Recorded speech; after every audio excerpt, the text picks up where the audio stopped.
Welcome back to dine with Ann. ഇന്ന് നമുക്ക് മലയാളികളുടെ സ്വന്തമായിട്ടുള്ള കപ്പയും ചമ്മന്തിയും എങ്ങനെ ഉണ്ടാക്കുന്നത് നോക്കിയാലോ. ഇതിനു വേണ്ടിയിട്ട് ഞാനിവിടെ ഏകദേശം 2 കിലോ കപ്പ എടുത്തിട്ടുണ്ട്. അതിൻ്റെ തൊലിയൊക്കെ കളഞ്ഞ് നന്നായിട്ട് ക്ലീൻ ചെയ്ത് ഈ ഒരു വലുപ്പത്തിലുള്ള കഷ്ണങ്ങളാക്കി മുറിച്ചെടുത്തിട്ടുണ്ട്. ഇങ്ങനെ നീളത്തിലുള്ള കഷ്ണാക്കിയിട്ടാണ് നമ്മൾ സാധാരണ പുഴുങ്ങാനായിട്ട് എടുക്കുക. അപ്പം അങ്ങനെയാണ് ഞാൻ മുറിച്ചെടുത്തിരിക്കുന്നത്.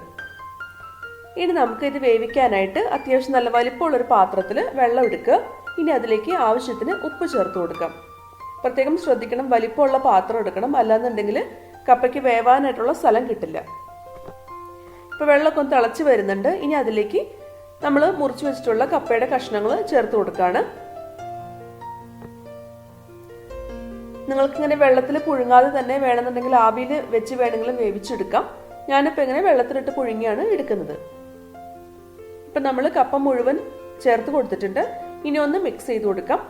എന്നിട്ട് നന്നായിട്ടൊന്ന് വേവിച്ചെടുക്കാം. ഇടയ്ക്ക് ഒന്ന് ഇളക്കി കൊടുത്ത് നോക്കുക.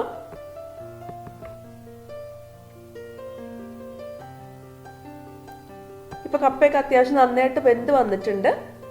നമ്മളിത് വെന്തോന്ന് അറിയാനായിട്ട് ഒരു ഫോർക്ക് വെച്ചിട്ടൊന്ന് കുത്തി നോക്കുന്നുണ്ട്. അപ്പൊ അതിന്റെ ഉള്ളിലേക്ക് നന്നായിട്ട് അങ്ങ് ഇറങ്ങി പോകുന്നുണ്ട്. അപ്പൊ കപ്പ നന്നായിട്ട് വെന്തോന്ന് മനസ്സിലാക്കാം. ഇനി നമുക്ക് ഫ്ലെയിം ഓഫ് ചെയ്യാം. ഇനി നമുക്ക് ഇത് ഈ വെള്ളത്തിൽ നിന്ന് കോരി മാറ്റണം. അപ്പൊ ഞാനതൊന്ന് ഊറ്റി ഒരു പാത്രത്തിലേക്ക് മാറ്റുന്നുണ്ട്. നിങ്ങൾക്കിത് വേവിക്കുമ്പോൾ വേണമെന്നുണ്ടെങ്കിൽ മഞ്ഞൾപ്പൊടി ചേർത്ത് കൊടുക്കാം. അതൊക്കെ ഓരോരുത്തരുടെ ഇഷ്ടം. ഞാനിപ്പോൾ കപ്പ പുഴുങ്ങുന്നതിലായതുകൊണ്ട് മഞ്ഞൾപ്പൊടി ചേർക്കാത്തതാണ്. ഇത് നല്ല കപ്പയായിരുന്നു, അത് കാരണം വെന്തിങ്ങനെ ഉടയുന്ന ഒരു പാകമായിട്ടുണ്ട്. തൃശ്ശൂർ സൈഡിലൊക്കെ ഇതിനെ പായസക്കൊള്ളി എന്നാണ് പറയുക. അത്രയും നല്ല ടേസ്റ്റി ആയിട്ടുള്ള കപ്പയായിരുന്നു. വായിലിട്ടാൽ അലിഞ്ഞു പോകുന്ന കപ്പയാണിത്. ഇനി നമുക്ക് ഇതിനുള്ള ചമ്മന്തി തയ്യാറാക്കാം. ഞാനിവിടെ നമ്മുടെ പഴയ സ്റ്റൈലിലുള്ള ഇടിക്കലിലാണ് ചമ്മന്തി അരയ്ക്കുന്നത്.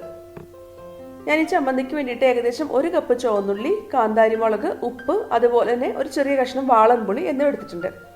പുളി ഇഷ്ടമല്ല എന്നുള്ളവർക്ക് വേണമെന്നുണ്ടെങ്കിൽ ചുരുക്ക ആഡ് ചെയ്യാം, അതായത് വിനാഗിരി. ഞാൻ ചേർത്തിട്ടെങ്കിലും കുഴപ്പമൊന്നുമില്ല. ഇനി നമുക്ക് ചുവന്നുള്ളി കുറേശ്ശെ വീതം ഈ ഇടിക്കല്ലിലേക്ക് ഇട്ട് കൊടുത്തിട്ട് ഒന്ന് ചതച്ചെടുക്കാം.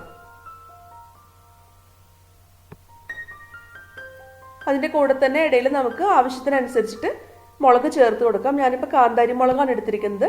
കാന്താരി മുളക് ഇല്ലാന്നുള്ളവർക്ക് പച്ചമുളക് ചേർക്കാം. പക്ഷെ കാന്താരി മുളകും ചുവന്നുള്ളിയാണ് ഇതിൻ്റെ ഒരു കറക്റ്റ് കോമ്പിനേഷൻ. അപ്പോൾ നമുക്ക് കുറച്ച് വീതം ചുവന്നുള്ളി മുളകും ഒക്കെ ആഡ് ചെയ്ത് കൊടുത്ത് നന്നായിട്ടൊന്ന് ചതച്ചെടുക്കാം. എന്നിട്ട് ഇടയ്ക്കൊന്ന് മിക്സ് ചെയ്ത് കൊടുക്കാം. നന്നായിട്ടൊന്ന് ചതച്ചെടുക്കാം.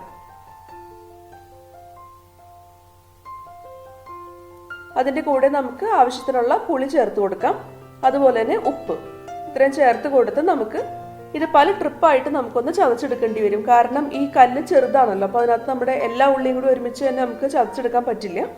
അപ്പോൾ കുറച്ച് വീതം ആഡ് ചെയ്ത് നന്നായിട്ട് ചതച്ചെടുക്കുക. ഇപ്പോഴത്തെ ചമ്മന്തിയൊക്കെ റെഡി ആയിട്ടുണ്ട്. നന്നായിട്ട് ചതഞ്ഞ് കിട്ടിയിട്ടുണ്ട്. വാളംപുളി ചേർത്തുകൊണ്ടാട്ടോ ഈ ഒരു കളറ്. ഇനി പുളി ചേർത്തില്ല എന്നുണ്ടെങ്കിൽ ചുവന്നുള്ളിയുടെ കളർ അങ്ങനെ നമുക്ക് കാണാൻ പറ്റും. നമുക്കിതൊരു ബൗളിലേക്ക് ഒന്ന് മാറ്റിയിരിക്കാം. ഇനി ഇതിലേക്ക് ഫ്ലേവറിന് വേണ്ടിയിട്ട് ഒരു ഫൈനൽ ടച്ചപ്പിന് വേണ്ടിയിട്ട് ഞാനിവിടെ വെളിച്ചെണ്ണ ചേർത്ത് കൊടുക്കുന്നുണ്ട്. പച്ച വെളിച്ചെണ്ണ 2 ടീസ്പൂൺ ചേർത്ത് കൊടുത്തിട്ട് ഒന്ന് മിക്സ് ചെയ്യുന്നുണ്ട്. ഈ വെളിച്ചെണ്ണ ചേർക്കുന്ന ഓപ്ഷണലാണ്, താല്പര്യമില്ലാത്തവർക്ക് ചേർക്കണ്ട. പക്ഷെ വെളിച്ചെണ്ണയും കൂടി ഉണ്ടെങ്കിലാണ് ആ ചമ്മന്തിയുടെ ഒരു കറക്റ്റ് ടേസ്റ്റ് നമുക്ക് കിട്ടുള്ളൂ. നമ്മുടെ ചമ്മന്തി റെഡി ആയിട്ടുണ്ട്. നല്ല കോരിച്ചൊരിയുന്ന മഴയത്ത് ഒരു ചൂട് കട്ടൻ ചായയുടെ കൂടെ ഈ കപ്പയും ഈ ഉള്ളിച്ചമ്മന്തി ഉണ്ടെങ്കിൽ കുശാലായി. അപ്പം എല്ലാവരും ട്രൈ ചെയ്ത് നോക്കണം. എല്ലാവർക്കും ഇഷ്ടമാവും. വീഡിയോ ഇഷ്ടമായിരുന്നുണ്ടെങ്കിൽ കമൻറ്റ് ചെയ്യാനും ലൈക്ക് ചെയ്യാനും ഷെയർ ചെയ്യാനും മറക്കരുത്. എൻ്റെ ചാനൽ ആദ്യമായിട്ട് കാണുന്നവരാണെങ്കിൽ ഒന്ന് സബ്സ്ക്രൈബ് ചെയ്തേക്കാം. അപ്പോൾ വീണ്ടും വേറൊരു അടിപൊളി റെസിപ്പിയായിട്ട് അടുത്ത വീഡിയോയിൽ കാണാം. അതുവരേക്കും ബൈ.